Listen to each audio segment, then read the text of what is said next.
एक अमरावतीचा विषय आहे. मला वाटतं अमरावतीच्या विषयामध्ये माननीय मुख्यमंत्री असेल किंवा आमचे आरोग्य मंत्री आंबेडकरजी असतील, सूचना ज्या आहेत त्या ठिकाणी दिलेल्या आहेत आणि अशा घटना ज्या आहेत ह्या घडल्या नाही पाहिजे.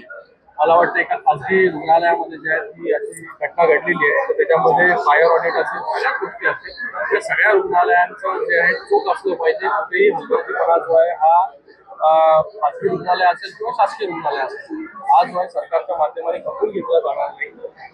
जे काही ऑडिट्स असतील, जी काही यंत्रणा तिथे पाहिजे, या सगळ्या गोष्टी ज्या आहेत मला वाटतं प्रत्येकाने त्याच्यामध्ये स्वतःची रिस्पॉन्सिबिलिटी जे हॉस्पिटल्स रन करतात यांची देखील तीच रिस्पॉन्सिबिलिटी आहे की आपल्या इथे जी व्यवस्था आहे ती व्यवस्था बरोबर आहे की नाही हे देखील चेक केलं. रेग्युलर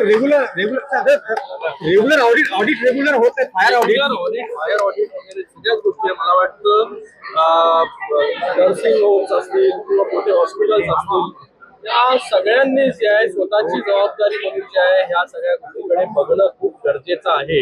हे कंपल्शन म्हणून जे आहे ते बघितलं नाही पाहिजे की बाबा सरकार तुमच्यावरती जे आहे काहीतरी लागते, तुमचे जे आहे ते पॅरामीटर्स जे असतील किंवा नॉर्म्स असतील जे आहे तुम्ही त्याला अवॉइड केलं पाहिजे, त्याला जे आहे प्रॉपरली सगळ्या गोष्टी असल्या पाहिजे.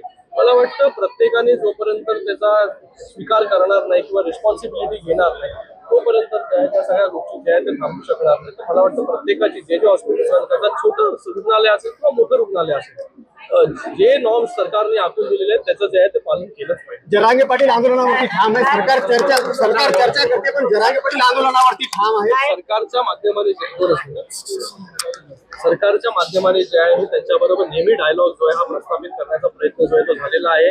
त्यांनी जे आंदोलन केलं अगोदर देखील त्याची गंभीरतेने दखल जी आहे शिंदेसाहेब मुख्यमंत्री होते तेव्हा त्यांनी घेतली. आता जे आहे मुख्यमंत्री देवेंद्र फडणवीस साहेब ते देखील घेत आहेत आणि ते ज्या ज्या सूचना करतायत त्या सूचना ज्या आहेत त्याच्यावरती अंमलबजावणी करण्याचं काम देखील सरकार या ठिकाणी करत आहे. तर मला वाटतं डायलॉग मधून जो आहे हा सगळा विषय जो तो नेहमी जे तो सुटलेला आहे.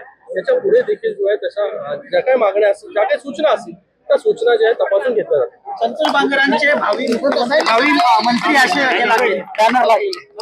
संतोष बांगर भावी मंत्री म्हणून बॅनर लागले हिंगोलीत. तुम्ही तिकडे जाताय काय? कार्यकर्त्याची भावना असते, प्रत्येक आपला नेता जो आहे हा मोठा झाला पाहिजे. मला वाटतं कार्यकर्त्याची भावना असते. निर्णय जो आहे हा पूर्णपणे जे आहे हे माननीय मुख्य नेते एकनाथजी शिंदे साहेब जे आहे ते घेत असतात आणि कार्यकर्ता जो काम करतो त्याला जे आहे पक्षामध्ये संधी असते हे तुम्ही आतापर्यंत पाहिलेलं आहे की जो कार्यकर्ता चांगलं काम करतो, जो कार्यकर्ता जो आहे तो पक्षाला पुढे घेऊन जातो, त्याला योग्य संधी जी आहे ती योग्य वेळी देण्याचं काम जे आहे शिंदे साहेबांनी आतापर्यंत करून जे आहे ते दाखवलेलं आहे. भविष्यात देखील कार्यकर्त्याला इन्सेंटिव्ह पाहिजे असते ना. आमदार असतो त्याला वाटतं बाबा मंत्री व्हावं करून. तर मला वाटतं एक अँबिशन ठेवणं जे आहे हे कुठेच जे आहे ते चुकीचं नसतं. प्रत्येकाने जे आहे ते अँबिशन ठेवलं पाहिजे. सर्वोच्च पदावरती जे आहे तो कार्यकर्ता कसा जाईल, सर्वोच्च पदावरती आपण कसं जाऊ शकतो याच्यासाठी त्यांनी प्रयत्न करणं काय त्याच्यामध्ये गैर नाही. आणि कार्यकर्त्याने जे आहे ते आपला नेता मोठा झाला पाहिजे हे तर अपेक्षित ठेवलंच पाहिजे. मिळेल संधी.